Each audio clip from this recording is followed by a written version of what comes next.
Pagó $1 por una cabaña olvidada en el bosque, esperando solo polvo y podredumbre.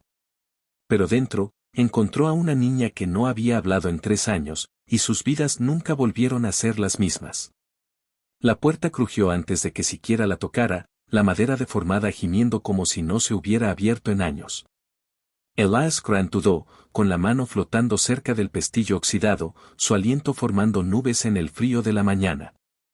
No esperaba mucho cuando firmó los papeles en Toner Shack por $1. Un lugar tan alejado del camino que nadie se molestó en reclamarlo. Para él, era solo terreno, un comienzo, algo que poner entre él y los recuerdos que intentaba dejar atrás.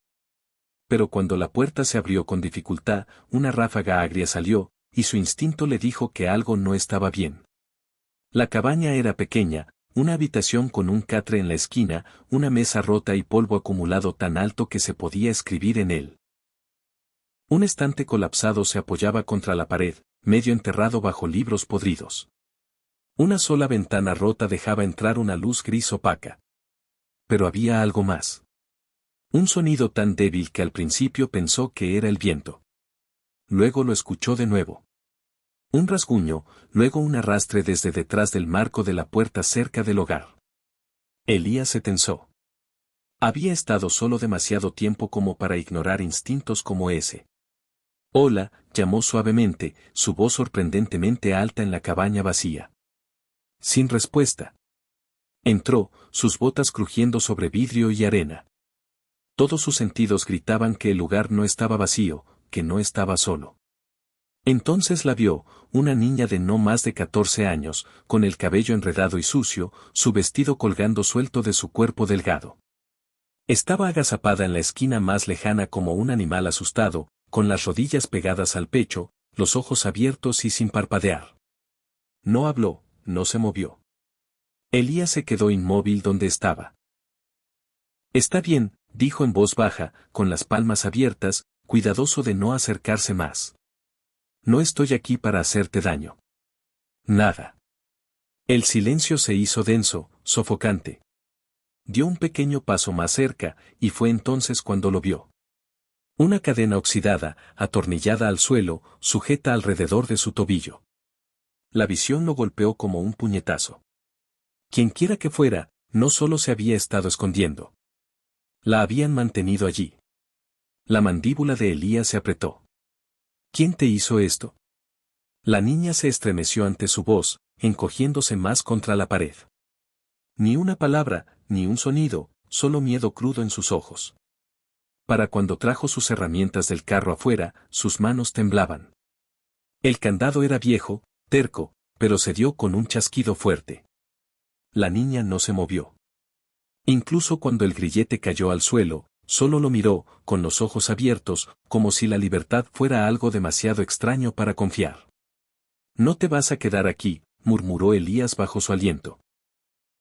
No lo peleó cuando la levantó, aunque su cuerpo estaba rígido, tenso como un arco estirado. No pesaba casi nada bajo su abrigo, los huesos afilados bajo la piel fina. Afuera, el bosque se alzaba en todas direcciones, los pinos crujiendo en el viento, las ramas cargadas de nieve que caía en montones húmedos. La llevó al carro, colocándola suavemente en una manta doblada. No lo miró. Su mirada se mantuvo fija en algo lejano, tal vez algo que solo ella podía ver. ¿Tienes un nombre?, preguntó Elías suavemente mientras subía a su lado. Sin respuesta. Está bien, murmuró. Lo resolveremos. El caballo se movió, impaciente, y Elías chasqueó las riendas. El carro avanzó con un salto, las ruedas crujiendo a través de la nieve compacta. El camino del bosque serpenteaba estrecho e irregular, las sombras largas incluso en la luz del mediodía. De vez en cuando, Elías la miraba de reojo, preguntándose qué tipo de infierno habría vivido para terminar encadenada en ese lugar. No parpadeaba mucho, no reaccionaba cuando el caballo tropezaba o cuando las ramas rozaban los lados del carro. Estaba demasiado quieta, sus dedos apretados en su regazo, los nudillos pálidos. Elías intentó no hablar demasiado, sintiendo que las palabras aún no la alcanzarían, pero sus pensamientos resonaban fuertes en su cabeza. Alguien la había dejado allí, encerrada, olvidada, y la gente no hacía eso sin una razón. A mitad del camino, pensó que escuchó algo, un crujido de una rama detrás de ellos. Redujo la velocidad del caballo, sus ojos escaneando la línea de árboles, pero nada se movió, solo el susurro del viento a través de los pinos. Aún así, no podía deshacerse de la sensación de que alguien estaba cerca. Cuando la cabaña apareció a la vista, un lugar modesto que había pedido prestado hasta que pudiera construir el suyo propio, la luz ya se estaba desvaneciendo. Elías la bajó del carro, pero ella no lo miró a los ojos. Se quedó congelada en el suelo, como si el peso del mundo sujetara sus tobillos. Dentro, encendió la lámpara, el cálido resplandor empujando la penumbra. Sirvió agua de la tetera y puso pan en la mesa, intentando que todo pareciera lo más normal posible. «Deberías comer», dijo suavemente. La niña no se movió. Elías se sentó frente a ella, dándole espacio. Durante mucho tiempo, el único sonido fue el leve silbido del fuego. Finalmente, ella alcanzó el pan, pero solo después de mirarlo como si esperara que la golpearan por ello. El pecho de Elías se apretó al verlo. Esa noche, Elías se quedó despierto en el catre mientras ella se acurrucaba en la esquina con la manta bien puesta. Cada crujido del bosque afuera lo ponía tenso. Quienquiera que la hubiera mantenido en esa cabaña, dudaba que simplemente la olvidaran.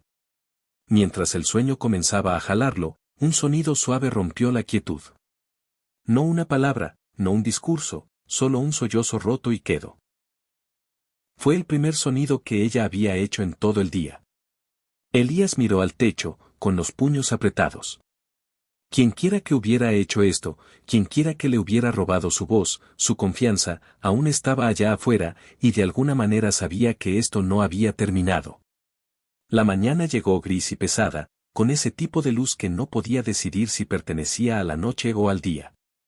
Elías se levantó silenciosamente, cuidando de no despertar a la niña, aunque apenas se había movido desde que se acomodó en la esquina. No se inmutó cuando añadió madera al fuego, ni cuando la tetera silbó suavemente en la estufa. Su respiración era superficial, pero constante, sus ojos cerrados con fuerza, como si el sueño fuera el único lugar seguro que le quedaba. Elías salió, sus botas crujiendo en la fina capa de nieve, y respiró el aire frío hasta que le ardió en los pulmones. Su mente no dejaba de volver a la cabaña, a la cadena atornillada al suelo, a la mirada hueca en los ojos de la niña. Había visto dolor antes, había visto pérdida, pero esto era algo diferente. Esto era alguien vaciado, dejado atrás tanto tiempo que había olvidado cómo hablar. Recogió agua del pozo y alimentó al caballo, trabajando en los movimientos que siempre le habían dado algo que hacer con las manos mientras sus pensamientos se enredaban en nudos. Cuando finalmente regresó adentro, ella estaba despierta, sentada en el mismo lugar, con las rodillas abrazadas al pecho, mirando el fuego. No se inmutó cuando entró, no apartó la mirada, solo observó las llamas como si fueran lo único en el mundo que aún se movía. «Buenos días», dijo Elías suavemente, dejando el cubo. No respondió, por supuesto. Sirvió agua en la tetera y cortó un poco de pan, colocándolo en la mesa con tranquila deliberación. Sabía que no debía presionar. Algunas heridas debían ser persuadidas, no forzadas. Se sentó en la mesa, manteniendo su distancia, pero dejó que el silencio se extendiera, no como algo pesado, sino como algo paciente. Después de un rato, los ojos de ella se movieron hacia el pan. «Es para ti», murmuró, sin mirarla directamente. Sus manos se movieron con vacilación, temblando mientras alcanzaba el pan. Rompió un pedazo, luego otro, comiendo como si hubiera olvidado cómo se sentía estar llena. Observarla hizo que el estómago de Elías se retorciera, enojado con quien la había dejado así, con quien la había privado de más que solo comida. Cuando terminaron de comer, Elías se agachó a cierta distancia, sacando un pequeño cuchillo de tallar de su bolsillo. Comenzó a tallar un trozo de madera, dejando que el suave rasguido de la cuchilla llenara el silencio. Después de un rato, extendió los inicios de un pájaro, su forma apenas tomando forma. «¿Te gusta?», preguntó, con un tono casual. Sus ojos se dirigieron al objeto, luego volvieron al fuego. Sin respuesta. Está bien, dijo Elías después de un momento. Toma tiempo. Colocó el tallado donde ella pudiera verlo y se puso de pie. A mediodía, el bosque se había calentado lo suficiente como para que la nieve goteara de las ramas en ritmos irregulares. Elías llevó al caballo a buscar suministros en el pueblo. Dudó en dejarla sola, pero no podía obligarse a cerrar la puerta desde afuera. Se sentía demasiado como lo que la había mantenido encerrada. En cambio, apiló leña junto al hogar y dejó agua al alcance. No tardaré, dijo suavemente antes de salir. El viaje al pueblo fue sin incidentes, pero la inquietud en su estómago nunca se desvaneció. Compró pan, frijoles secos, algo de tela y una manta extra. Mientras caminaba por el mercado, se sorprendió preguntándose si alguien había notado a la niña, si alguien en este pueblo había oído hablar de una niña desaparecida. Pero cuando le preguntó al tendero, el hombre solo se encogió de hombros. Mucha gente por ahí ocupándose de sus propios asuntos, dijo el hombre. El bosque te tragará entero si lo dejas. La gente desaparece. Las palabras se quedaron con Elías todo el camino de regreso. Cuando volvió, ella estaba donde la había dejado, pero sus ojos se movieron esta vez, siguiéndolo mientras entraba.